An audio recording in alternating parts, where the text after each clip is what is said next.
Okay, we're going to start by cutting our clay into a slab. I'm using a pretty thick slab and I'm going to cover up my rest of my clay so it doesn't dry out. This clay is a little bit drier, so I think I shouldn't have a problem, but I am finding that it's sticking to the rolling pin, which is an issue. So I had to keep stopping, cleaning my rolling pin, and then rolling out different sections, and it would pucker. So I would just rip it off of the clay block. So I'm going to try cornstarch to see if that works. I'm rolling out my rolling pin a little on the slab, and again, it's sticking to the slab. So I resort back to that slide that we looked at, the YouTube video we looked at, how to make a slab without a rolling pin. And I begin this process of throwing the clay. The cloth keeps wrinkling, so I get these really weird wrinkles. So I just fixed them at the end and didn't really worry about it. I'm going to move it the other way now, and once it was flatter, I didn't have problems with the rolling pin. So if you flatten out your clay first and then use a rolling pin, you might have more success. So a couple more throws, and I should be good to trace. So I'm just using a 11 by 8.5 piece of computer paper. Once I have it down, use a stick for your guide. This way your needle can move quickly on the stick, and it won't cut into the paper. Don't forget to compress it. We watched that video about making a slab, and compressing it will help it prevent it from warping. And once you have that done, get your old rag, put it on your board, flip it over, and compress the other side. Just do it kind of gently because you don't want to distort it. Mine got a little bit distorted and I had to go back and recut it.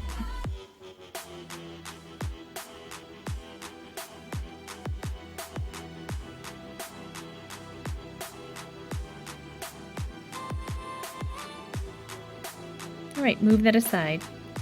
Time to make a second slab, but first I'll make the template. I did 1.5 inches on mine, and I'm making like a letter L here after I fold the paper, cut it, and here we have a frame. So I already had a slab made. It's a little bit too small.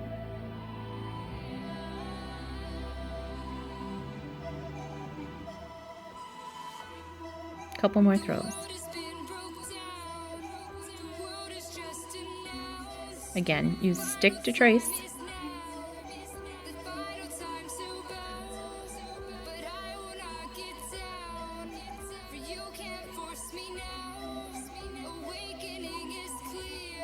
And carefully cut out the inner part now.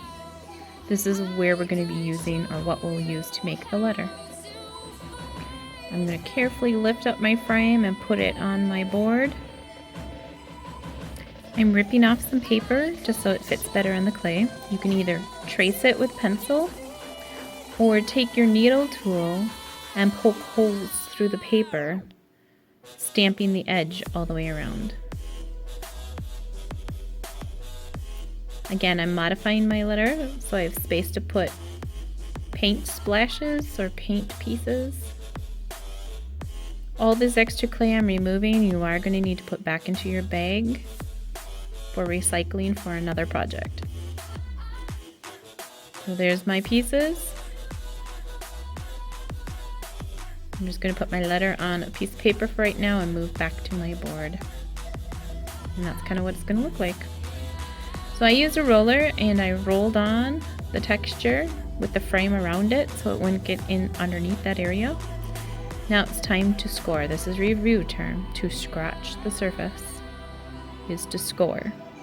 I like to hatch one way and then cross hatch the other way. Make sure you score it really well and that there's no smooth spots. If there's a smooth spot, that will create an air pocket. And you can see right here I have one. So I'll go back and score that really well. I'll look on the other side and score any extras that I see. Using slip, I like to use my comb and I like to butter it up. So just butter up the whole thing with the slip. This is the glue that holds it together. I am putting it on pretty thick So when I squish it together, I can see it oozing out. So it's on a piece of paper right now, which helps me flip this over. I can slide it in place, press it down. Using water, I'm going to remove all the slip now. Some got stuck in the corners, so I'm just using a tool to lift it without ruining my design. Then smooth the seam, go across it, the line, and then smooth it with the wooden tool. Use a sponge to smooth the rest. Here I'm doing my letter. My letter is not attached, it's just sitting on top so I can see what it looks like. Right now I'm scoring just these little coils on, and then I'll start to smooth it out. I only did one, and I finished the rest off camera.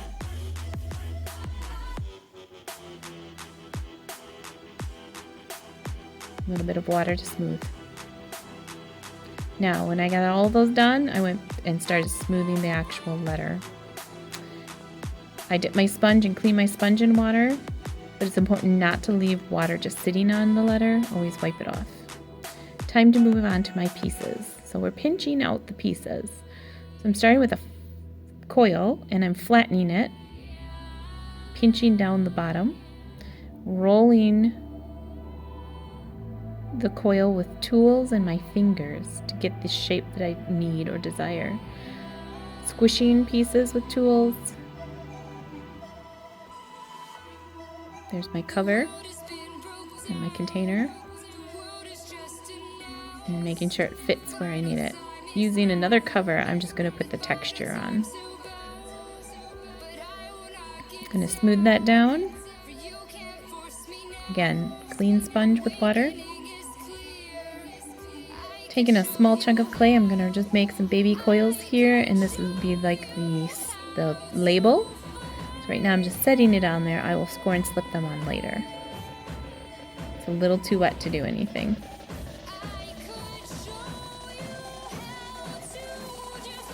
Now I'm going to make the paintbrush.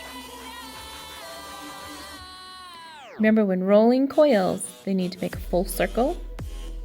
But if you put a little bit more pressure in an area, you can thin it out. So here's the paintbrush. You can see it's thick, thin, and thick. And again, using my tools to stamp in the design that I need. Now I'm just taking the knife and cutting it, and you can see the paintbrush look. I'm just going to finish that up. Any little scraps, put in a little scrap pile. You can always recycle those. So let's just put that on, make sure it fits. Yep, that looks pretty good. I'm going to move on to a pencil. I did a pencil and a crayon, and this is what it's going to look like. At this point, it's too wet to do anything. I do need to let it sit overnight, and then all I'm going to do is just smooth.